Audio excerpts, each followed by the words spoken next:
Madam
Chandrababu Naidu గారు అన్నదాత సుఖీభవ అనే సంక్షేమ పథకాన్ని పెట్టి రైతులందరూ కూడా సంతోషంగా ఉండాలని చెప్పి ఆ రోజు కూటమి ప్రభుత్వం ఎలక్షన్ హామీలో ఇవ్వడం జరిగింది. ఆ మాట ప్రకారం గతంలో 2 దఫాలుగా 7,000 రైతుల ఖాతాలో జమ చేయడం కూడా జరిగింది. 3వ విడతగా ఇప్పుడు ఉగాదిని పురస్కరించుకుని రైతులందరూ సంతోషంగా పెట్టుబడికి హ్యాపీగా చేసుకోవాలని చెప్పి వారి ఖాతాల్లో కూడా జమ చేయడం జరుగుతుంది. ఈరోజు రైతులందరూ కూడా హ్యాపీగా ఉండాలని, అలాగే మేము ఎప్పుడు కలిసినా అన్నతో అమరన్న చెప్తుంటాడు, పలమనేరులో ఎక్కడ చూసినా కరువు వస్తుంటది, దానికి మంచి సదుపాయాలు ఏర్పరచాలని కూడా రైతుల గురించి ఎక్కువగా ఆలోచిస్తుంటారు. ఈ పురుగు మందులు రైతులకు యూరియా గురించి కూడా ఎక్కువగా ఆలోచిస్తున్నాడు. అలాంటి శాసనసభ్యులు మీకు దొరకడం మనకందరికీ కూడా గొప్ప అదృష్టం అని చెప్పి అనుకుంటూ మీరు ఈ అవకాశం ఇచ్చినందుకు కూడా ధన్యవాదాలు. Thank you. నేను మారేపల్లి గ్రామంలో ఒక చిన్నకారు రైతుని. మనకి ఈ రోజు మాట్లాడడంలో ముఖ్యమైన విషయం ఏమిటంటే మన సీఎం సార్ గారు సూపర్ 6 పథకాలను అమలు చేశారు. మాట ఇచ్చిన పరంగా మాట నిలబెట్టుకుంటూ అన్నదాత సుఖీభవ అనే పథకాన్ని ఈ రోజు మనకి 3వ విడతగా వేస్తున్నారు.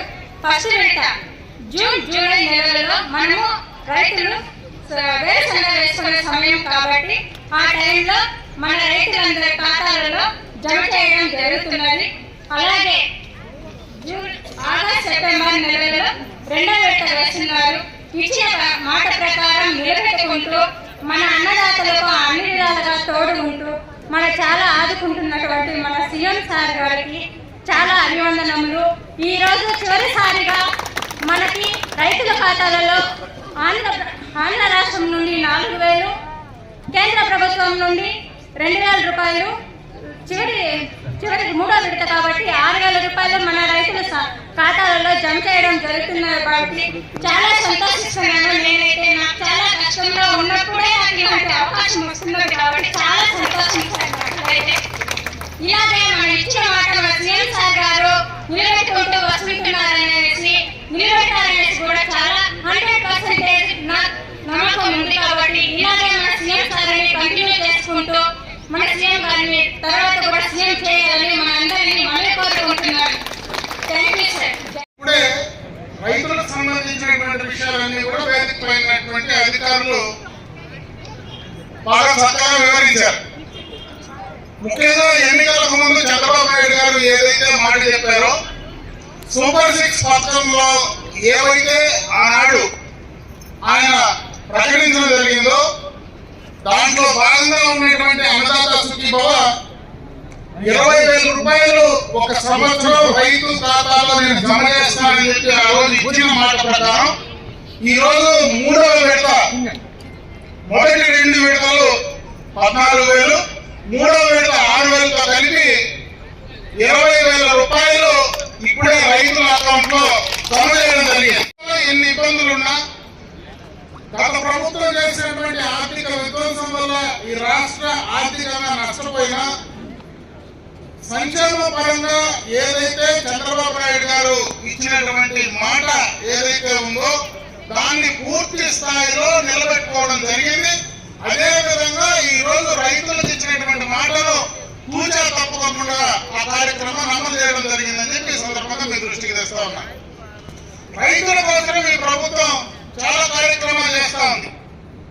మీకు తెలుసు, మనకు గడిచిన 5 సంవత్సరాల్లో, ఎందుకంటే 2018-19లో హంద్రీనీవా కాలువ ద్వారా ఆనాడు ముఖ్యమంత్రిగా చంద్రబాబు నాయుడు గారు మొట్టమొదటిగా కూడా ఈ కాలువలో మన ప్రాంతానికి నీళ్లు తీసుకురావడం జరిగింది.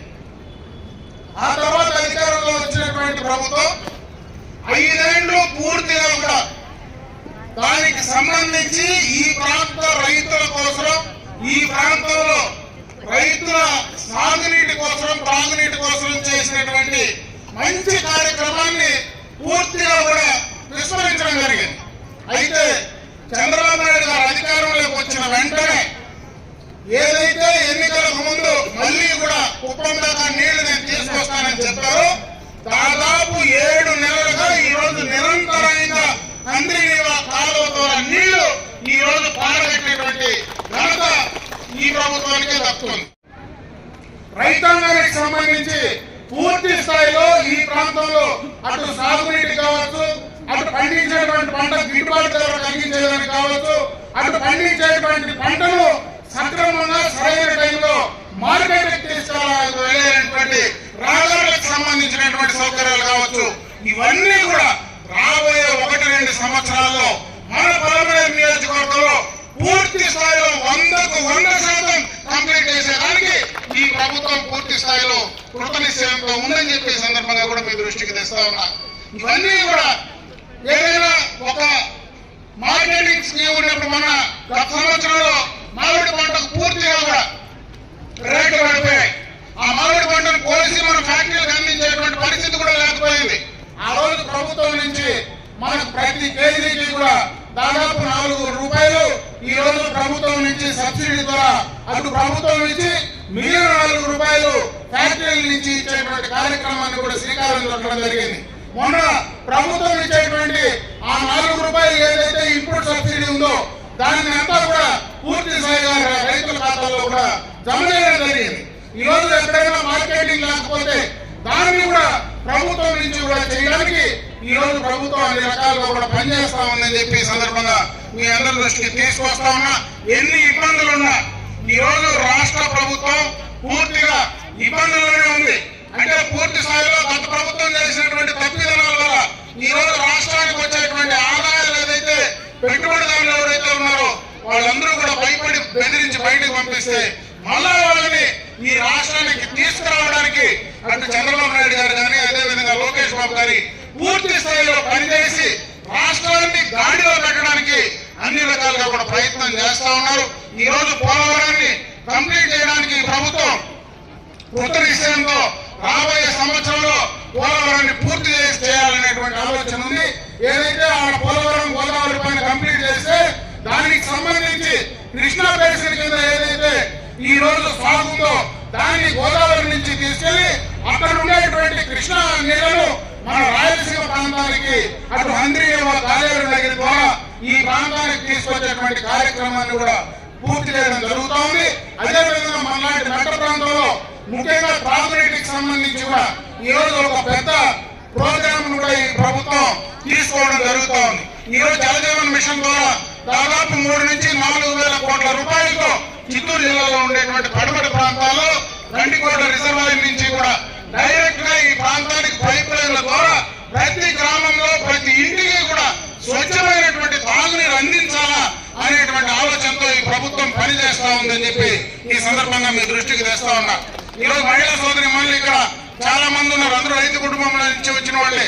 ఆ రోజు మీకు ఇచ్చినటువంటి మాట కూడా ఏదైతే ఈ రోజు తల్లికి వందనం కార్యక్రమం కింద ఎంతమంది బిడ్డలుంటే అందరికీ కూడా తల్లికి వందనం కింద 14,000 15,000 రూపాయలు మీ ఖాతాలో వేస్తామని చంద్రబాబు నాయుడు గారు మాట చెప్పారు. ఆ మాటను కూడా నిలబెట్టుకోవడం జరిగిందని చెప్పి సందర్భంగా మీ దృష్టికి తెస్తా ఉన్నా. ఆ రోజు ఆయన ఎన్నికలప్పుడు పూర్తి స్థాయిలో మహిళలందరికీ కూడా ఉచితంగా మేము బస్సు సౌకర్యం కల్పిస్తామని చెప్పి ఆ రోజు మాట చెప్పాడు. ఈ రోజు ఆర్టీసీ బస్సులో మహిళా సోదరి మనందరూ కూడా ఉచితంగా ప్రయాణం చేసేటువంటి అవకాశం కల్పిస్తా ఉన్నారు.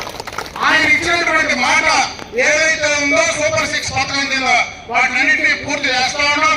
అంచెలంచెలుగా రాబోయే కాలంలో ఇంకా ఈ ప్రాంతాన్ని ఈ రాష్ట్రాన్ని ముందుకు తీసుకెళ్ళడానికి తప్పనిసరిగా కూడా చంద్రబాబు నాయుడు గారు ముందుకు పనిచేస్తా ఉన్నారు. అటువంటి అనుభవం కలిగినటువంటి నాయకులు